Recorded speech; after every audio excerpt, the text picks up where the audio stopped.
Good afternoon. My name is Carol Yinghua Lu. I'm the art director for Shenzhen OCAT, an art center that is based in Shenzhen, about an hour of drive from Hong Kong. I'm also an art critic and curator based in Beijing. I'm very happy to be here with everyone this afternoon, and I'm very honored to be joined for the conversations by two colleagues this afternoon. One is Marco Daniel. Marco Daniel is curator and director of public programs at Tate Modern and Tate Britain in London. He's also one of the advisory board member for OCAT Shenzhen. He's the curator of the 8th Shenzhen Sculpture Biennale, which our art center, OCAT, is hosting and organizing, that was opened 2 days ago in Shenzhen. I'm also joined by Su Wei. Su Wei is a very dear colleague, an art critic and curator based in Hong Kong and Beijing.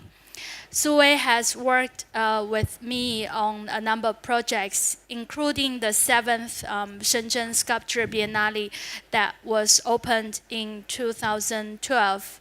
It was a biennale that was co-curated by Su Wei, Liu Ding, and me, three of us. So this afternoon, we will be mainly introducing the Shenzhen Sculpture Biennale, especially the 8th Shenzhen Sculpture Biennale, which was curated by Marco Daniel this afternoon. To begin with, I would like to invite Marco to do a 20-minute presentation about the Biennale for us before we go into a conversation section, and then we will open to the floor to the audience for discussion and Q&A. Marco, please. Thank you very much, Carol. It's a real pleasure to be here and to be able to introduce the Sculpture Biennale in this context. The 8th Shenzhen Sculpture Biennale is called We Have Never Participated.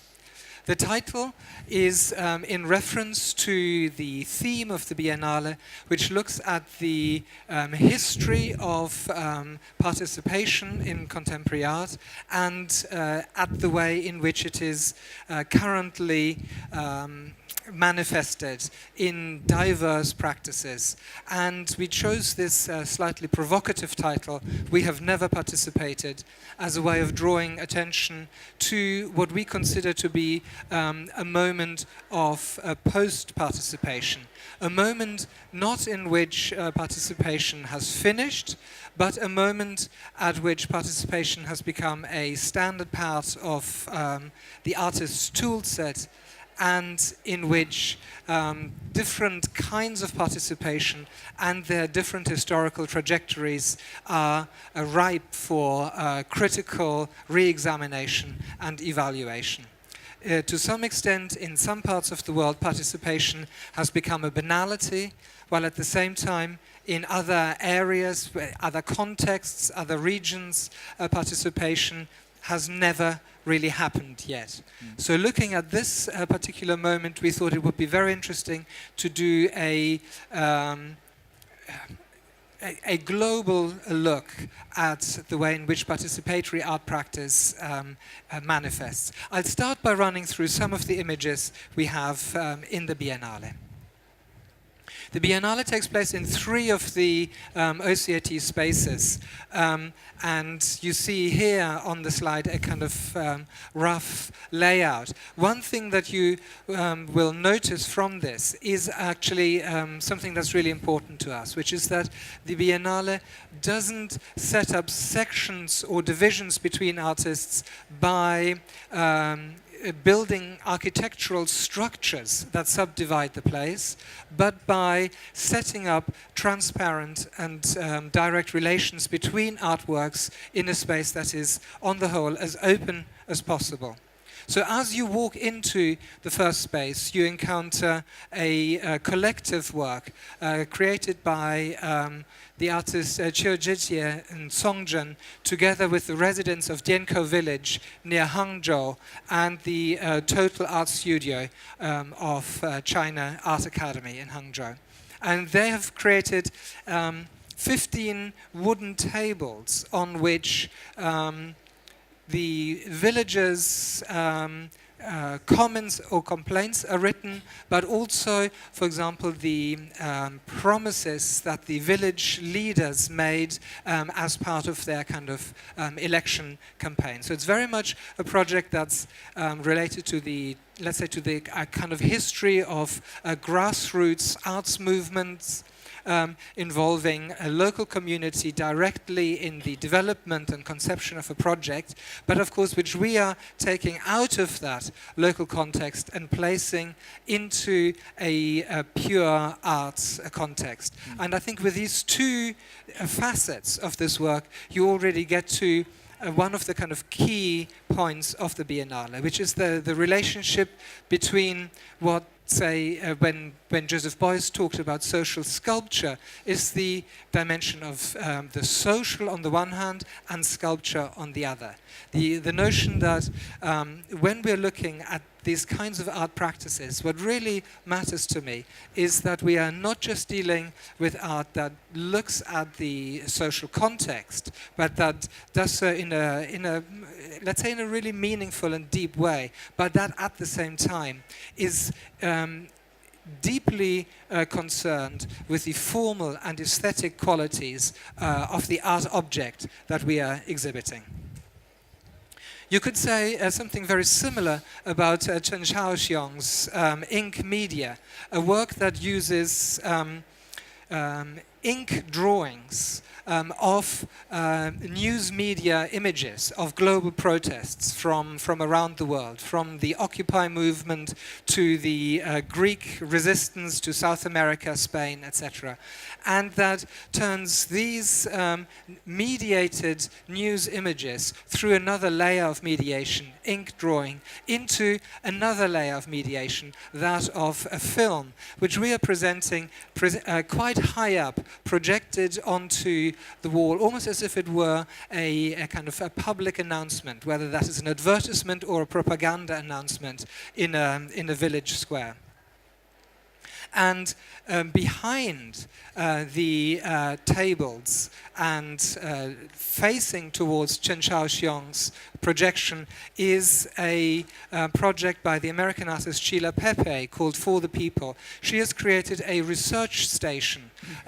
It's a very formal metal, welded metal structure that creates a space inside Hall A, in which she then accommodates the works of a number of other artists, and also, of course, her own kind of crocheted materials, in order to turn this into a kind of chill-out zone, a relaxing space where people can sit, meet, talk, discuss, watch videos, read books. We have books about the history of the themes of the Biennale, texts on the other artists, and so on. So these three works already, which are right at the entrance to the first hall, set up a relationship between themselves that to some extent extends the meaning of the individual arts through the relationship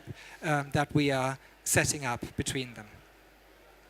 For example, one of the pieces that we have in the research station is the Complaint Choir. It's a project by the German-Finnish duo Tellervo Kalainen and Oliver Kochta-Kalainen, who have created these complaint choirs right across the world. I think there was one in Hong Kong a few years ago, but this is the first time that they are working in mainland China. And also taking into account the way in which biennales very often work, it's that everything happens for the opening, for that one moment or that one weekend, and then everything kind of slowly fades out. We've decided to include their work, including their call for participation in the research station, and invited the artists to come to the Biennale for a residency, so that during the whole run of the Biennale there will be an ongoing program of activity that animates the Biennale and integrates it as deeply as possible and as effectively as possible in the local Shenzhen context. I'm going to jump over some of the works because we only have 20 minutes, and I'd really very much like you to come to Shenzhen. As Carol said, it's not so far away, and it's a really interesting location for seeing art, and I hope you might also find the art interesting. But Shutan has created a project called Social Botany Farming, in which he works with farmers in southwest China, particularly in the Guangzhou region, exploring certain keywords. It's part of his extended keywords project. And so, for example, he asks farmers a question like, what does freedom mean for an animal? And so he asks these questions in relation to the farmer's everyday life, but obviously with an intention of eliciting out of that a response that has a much wider social and political significance. That, I think, is one of the wider themes of the Biennale. I have here a project by the American artist Mark Laffier, Art as Invention number 4, Public Relations, for which we've created 3 blackboards that are standing in the exhibition hall, on which a number of questions have been written. And we are inviting the public to respond to these questions. To some extent, it's let's say a standard work of inviting interaction from the audience. But what I think is really quite interesting is the way, of course, in which this work elicits quite different responses in every context that it is shown. On the first day, yesterday, one person wiped out one of the blackboards completely, and we then started writing the questions back on. And then the next response that kind of went a little bit beyond the original parameters, but which is incredibly interesting and fascinating to see, is how other people added their own questions and really kind of changed the way in which the direction of the questions by adding their own comments. Some of them much more direct and blunt than the artist had originally conceived of. So this for us is it's a really interesting response to see. Carol, can you tell me when I've got about 2 or 3 minutes left? Because I'm... Oh, you have about 5 more minutes. Thank you very much. I will, in that case, jump directly to Changran's work, Always I Trust. It's shown in a space immediately behind Mark Laffier. It's a new commission. It's based on a spam email that the artist received late last year. It's one of those typical spam emails that either your email program already automatically filters out and you never see, or that if you see it, you hit the delete button without ever reading it. He took a slightly different response to this, read the email and thought, what if this were reality? What if this email were actually not a kind of pre-programmed computer that randomly assembles meaningless phrases, but a person, a woman called Adriana, who invites him to strike up a relationship.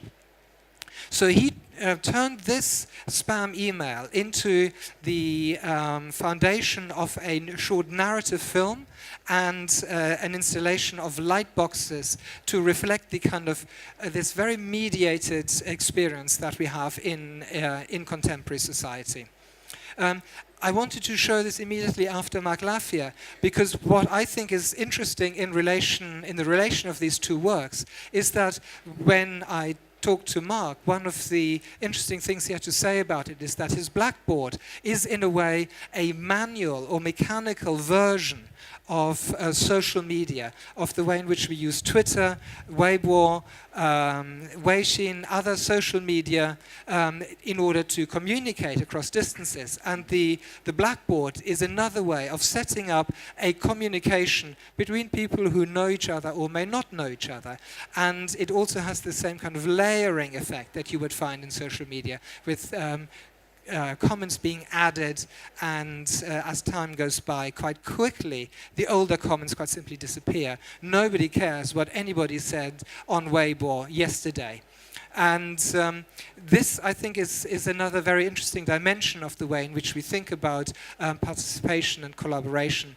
And it's the question about let's say the degree to which we can deal with these questions of participation or non-participation, the decision to join in, or perhaps the refusal to join in when participation would mean really nothing more than an act of conformism. How do we deal with these different situations, and what are the answers that artists can give us to that? Thank you. Thank you, Marco, for the quick introduction. It's very interesting that now that it's been 2 days since the exhibition opened, and from an institutional point of view, what I have been asked, the most question that I have been asked about is, why is the Sculpture Biennale not about sculpture, about social relationships, and about all these invisible relationships and forms that's around us. So I thought that I could go back a little bit to talk about the origin of the Sculpture Biennale. That actually this Shenzhen Sculpture Biennale was founded in 1998. At the time when in China, there was, in the art world in China, there was a certain sense of anxiety about self-definition, which manifested itself in ways of articulating and presenting one's own practice. And one of the most often used kind of branding strategy for branding is to call yourself either a sculptor, a video maker, a new media art practitioner. So media became a kind of central discussion for a lot of the artists and critics that were active in the 1990s. And it was within such a context that the Biennale was founded to recognize developments and latest experiments in sculpture and public art.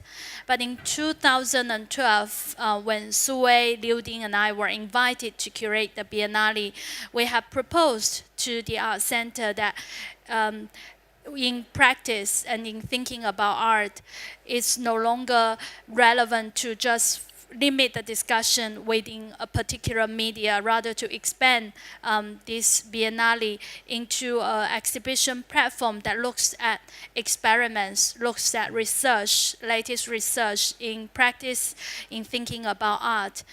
And that's also one of the kind of key motivations for us to invite a curator like Marco Daniel to work on this Biennale, which is taking it a step further to explore relationships and social practices. So on that note, I would love to invite Su Wei to talk a little bit about the 7th Shenzhen Sculpture Biennale, which we both worked on, and perhaps to pose a number of questions to Marco to follow. Yeah, I only have 2 questions, so no worries. Yeah, I would like to give you just a brief introduction of the 7th Sculpture Biennale that we co-created in 2012. The project is actually based on a long-term research that we have carried out in 2011, I think. I think the project, the 7th Biennale, is actually also related to a project that Carol and I initiated in since 2008. It's a project of translating and reflecting on the German art historian Hans Belting's book, Art History After Modernism. And Carol and I were really inspired by Baerting's writing and rethinking of universal experience in art history as a career of academical authority and power.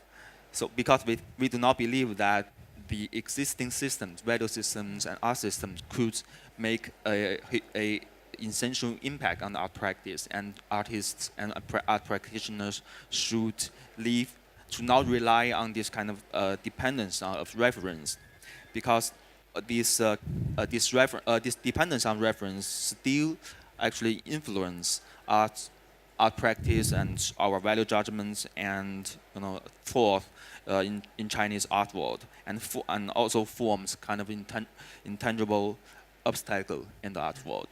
So this is a starting point as we started the research, and we have visited studios in Shanghai, Beijing, and Guangzhou, and throughout the research we have all enjoyed these direct encounters with artists to share with them their anxieties and their working context in the 90s and in the time after 2012.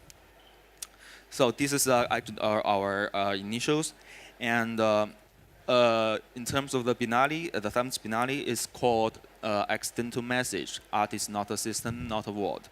And in this project, we hope to unearth the foundation of equality that in art from within, because we think that we believe that this kind of self-practice has the potential of transcending the existing orders and systems. So we kind of focus on the individual perspective of art practice in China in the 90s and in the period after 2012. And that means we did not highlight the superiority of any existing or particular systems, and instead we hope to actually describe the internal connectivity of different practices and the organic context in which the artworks or the practices are conducted. So I think all this thinking is based on a self-conscious that we think in a time of globalization, the urgent task for us, not only for China, actually for all of us in the art world, is to recognize the self and to determine which backgrounds and factors are closely linked to us. And actually, so we want to review this kind of art history and the current situation in China. So and also in terms of the selection of works, we try to build up a kind of context for them to link with each other. Not because we think the art practices or the artists are not divided or grouped by generations or times or physical areas. So we kind of weave them together and have selected works from the 19th and from the time after 2012. And we didn't select the so-called representative works of certain artists. Instead, we selected works that were produced actually in some critical moments in their careers. So because we think this will present their anxieties and connections with their working circumstance and their surroundings actually. So this is kind of also very important.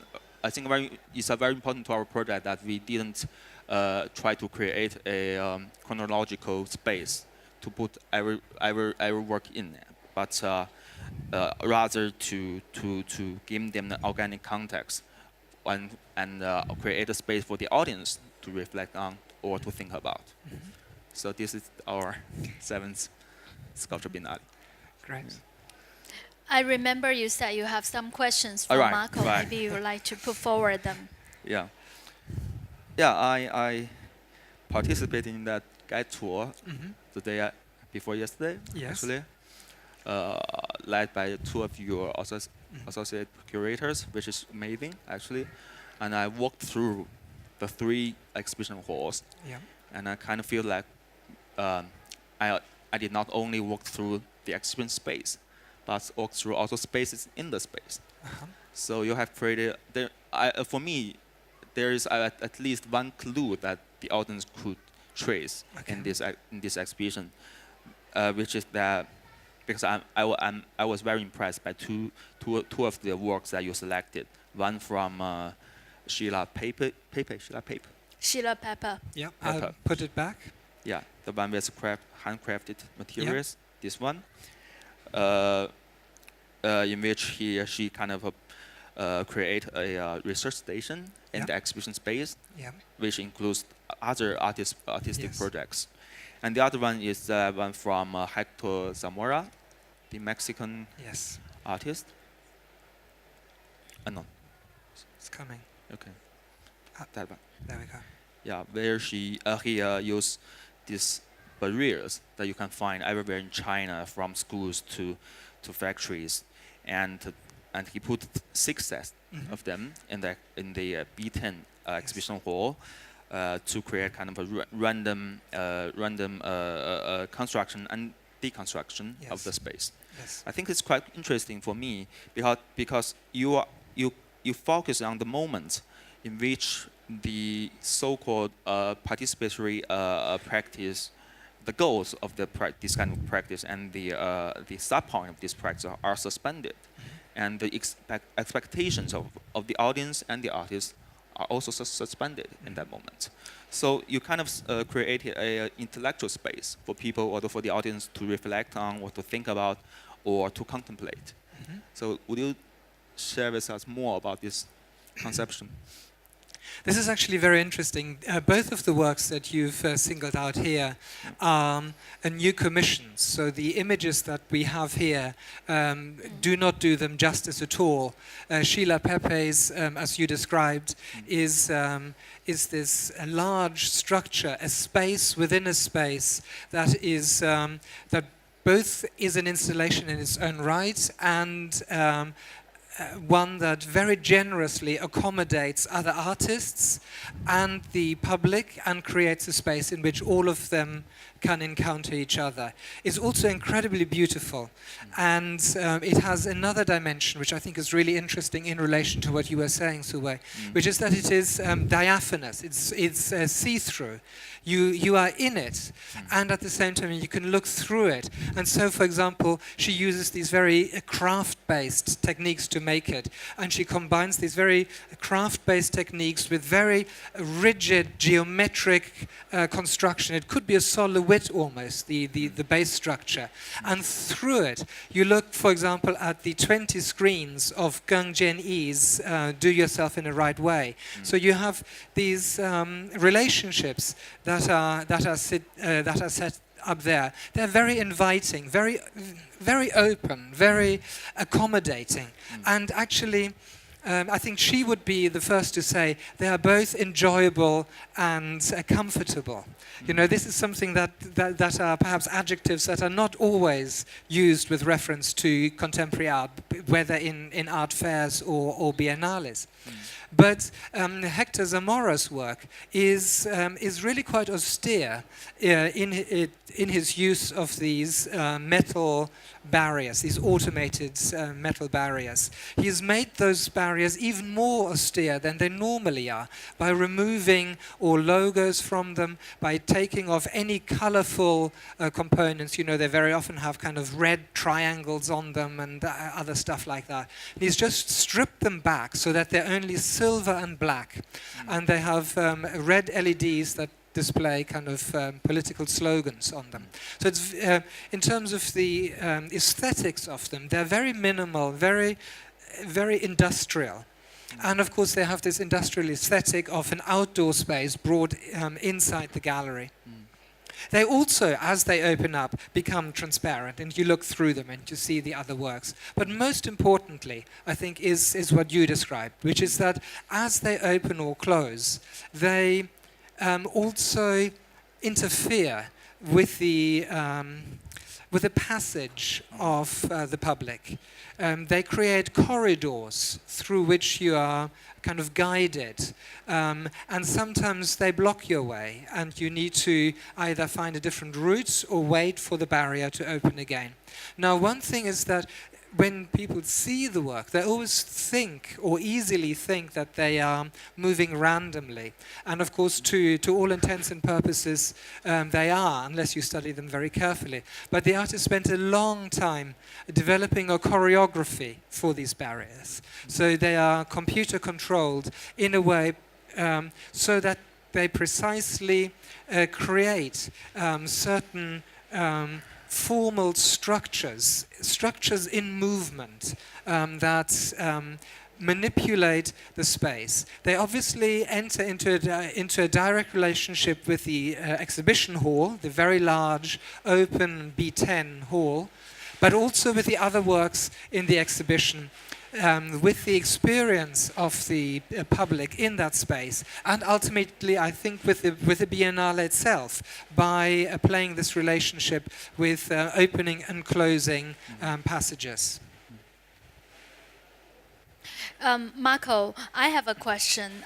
Early on, you were talking about in this Biennale, you were looking at works and art that are not only addressing social context, but you are also very much concerned with their formal and aesthetic quality when it comes to having them in the exhibition. And this brings me to a question that relates to certain works in the exhibition that are very heavy in terms of their social context. Yeah. Very strong reference to the particular historic and social conditions that they are based on. And when they are presented in an exhibition, how do you bring the context into the work, into the exhibition? Is it your concern at all? Can you give me an example of a work? It would be nice to show. To give an example, Yao Ruizong's work, for instance, that he was presenting last night in the talk. Yao Ruizong is presenting a work called Mirage, Disused Public Property in Taiwan. He started this project in 2010, and it's, as you say, very much a kind of socially based practice. He worked together with his students, and he kind of explains it very often initially as an experiment in changing pedagogy. As an artist who has a very long career as an artist, but also as a writer on contemporary art in Taiwan, he has been teaching for a number of years, and he felt that it would be a really much more interesting way to go about teaching contemporary art, to engage all his students in a collaborative project. So he set up this group called LSD, Lost Society Document, with whom he went out to photograph, to document all buildings in Taiwan that were built with public money but are unused, are disused or underused. And he did this project, and you can see that the presentation of it is very much as a formal grid of black and white photos in a large black frame, arranged 3 high, covering all walls of the exhibition space. In addition to which, in the space you have tables on which books are displayed that provide the history of the project. And basically, if you think of the kind of fourth wall, the wall that's behind us, there is a video documentary of the project. So when he talks about it, he makes it, he thinks very clearly about the relations that this project has to social research, to sociological research, perhaps even research in other areas where you would engage in direct field research. So it's a field research-based project, but carried out by artists. And he's very, very clear that neither he nor his artists are sociologists. That's not their goal. Their goal is to be concerned with aesthetics. He says, we have very good aesthetic training. We're not sociologists, but what we have in our favor is that we know about art. We know about how to photograph things, how to present things. And so for me, the whole presentation, every last detail is relevant in this project. From the color of the light in this space to the design of the furniture, everything is designed to make it look like an archive, but to look like an archive as an artwork. And for me, I think visually, really, it is really incredibly compelling. It has a very striking impact as an installation. When you first encounter it, I think it is very much not a work of, not a series of photographs, but a room installation. And then you can engage with all the individual buildings, and you find out the name of the building, its location, how much money it cost to build, and you're kind of invited to reflect on the kind of, let's say, the political processes that lead to this way of spending money, whether it is in order to kickstart an ailing economy and you build white elephants, or whether it's an example of political corruption. Now those questions kind of grow out of your engagement with the work as a work of art, and that I think is the really important thing. Now, what is really interesting also is that shortly after he made the work, he got a phone call first from one of Taiwan's kind of top generals, kind of saying, "Yao, what are you doing with this?" And then shortly after, he was invited to a meeting, I think, with Taiwan's vice president.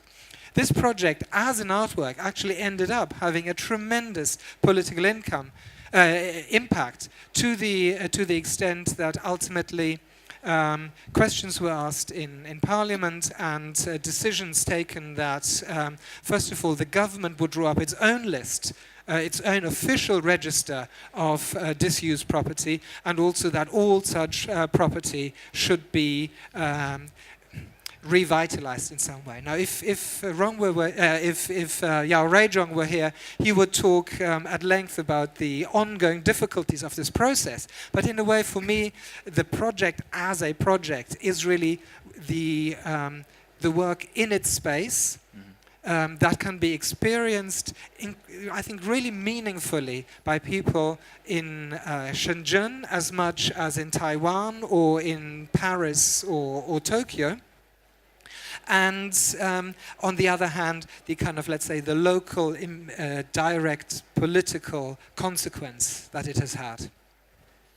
I'm very interested in this Biennale as a whole, particularly because of the very context in China, where censorship and the kind of authoritarian regime makes social relationship usually very one-dimensional and very very simplified in a way, whereas in this exhibition, many levels of social engagements and social relationships and social dynamics are being played out and being reviewed, and really enrich our experience and perception of how we as an individual can engage with the others, engage with different kind of social orders.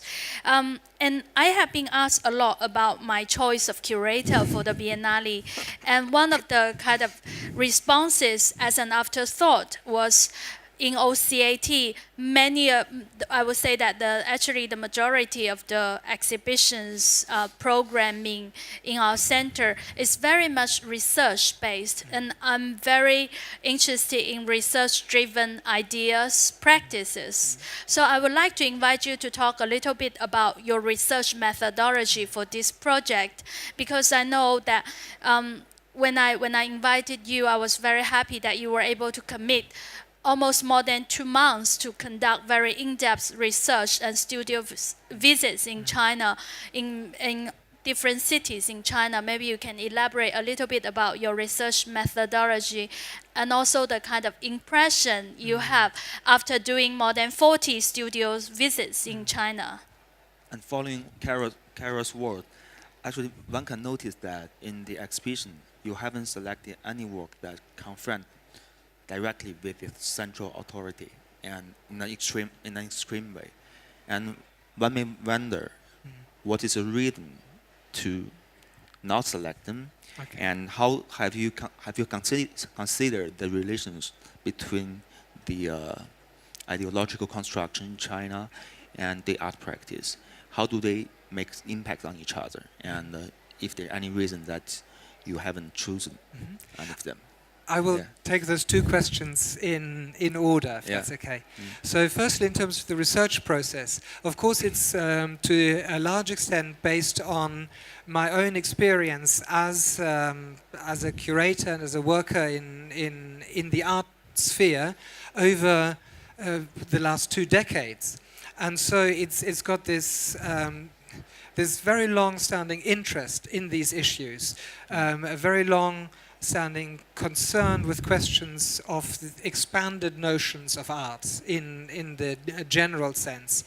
And particularly in terms of the research in China, of course, it's it really started, I think, when I first did my well, you could look at it in different ways even. I spent from 2000 to 2003 living in Taiwan, which was when I, let's say, first became interested in this wider cultural sphere, traveled also in the rest of Asia at that time. But then when I did my residency at OCAT 2 years ago, and I explored artists working here in China, and in my other more immediate studio visits and research visits, what was really interesting for me was actually meeting the artists and discussing the notions that I was interested in with them, and really engaging in a dialogue with the artists. And I think what you were saying about the way in which you were talking to artists about the role of the individual, it really struck a chord with me, because in a way I saw your exhibition and I remember it really vividly. It was really interesting. But to some extent this Biennale is almost an extension of that project, where yours looked at the place of the individual and this looks much more at the relationship between the artist as individual with the audience. And by setting up as a kind of triangular relationship between the artist, the work, and the public, it also then, from that you kind of extrapolate further relationships, the wider social relationships, the relationship that the individual has to others in society, and the place of the individual within society more widely. And so I think this was one of the kind of core questions in my encounters with artists. It was, what does it mean for you as an artist to engage in work that asks questions that reflect on your own position in society? And how do you carry out research, your own research, into what your place in society is? And what impact or what role your work plays within these wider discussions, if any. Because of course there's always a very interesting relationship between on the one hand, the autonomy of the work of art as an autonomous, independent thing, and the relational dimension of it, the relationship between the work of art, one work of art and others, the relationship between the work of art and the audience, and the relationship between the work of art and society more widely. So these are really quite complex and difficult questions. And what was incredibly important for me was that I didn't approach this with a rigidly preconceived notion, but that I went into my discussions and dialogues with artists in these studio visits in order to see how we could construct a Biennale out of the different contributions that the artists were making to this. That the artists were making in terms of how they considered these questions, whether it was by inviting direct action on the part of the audience, whether it was by inviting, let's say, a more contemplative response from the audience, a more analytical, theoretical, critical response, or whether perhaps it was also about the processes of production, the processes of let's say, research, collaboration with others, whether that is other artists, members of the public, or experts, say, scientists, etc., that led to the production of a work which was then setting up, as it were, which contained within it a set of relationships that it offered to the audience for, let's say, contemplative interpretation and analysis. That, I think, is also then what takes me to your question.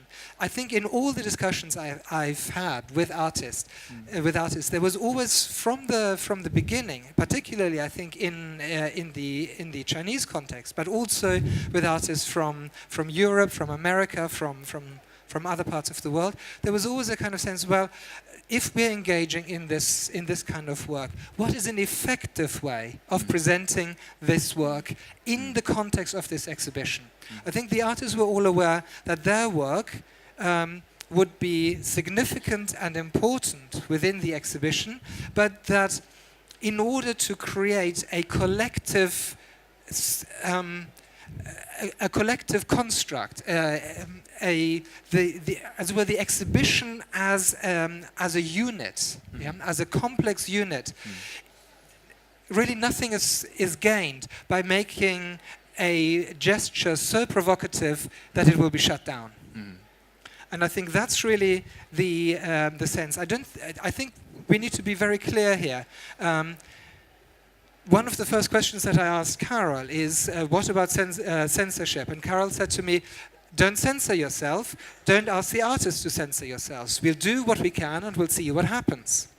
And I think that is really the starting point. But within that, I think all the artists were incredibly aware that there is a way of pushing their works within the context of this really quite provocative exhibition, so that it collectively adds to the cumulative effect of the exhibition without leading to a knee-jerk reaction that leads to a shutdown.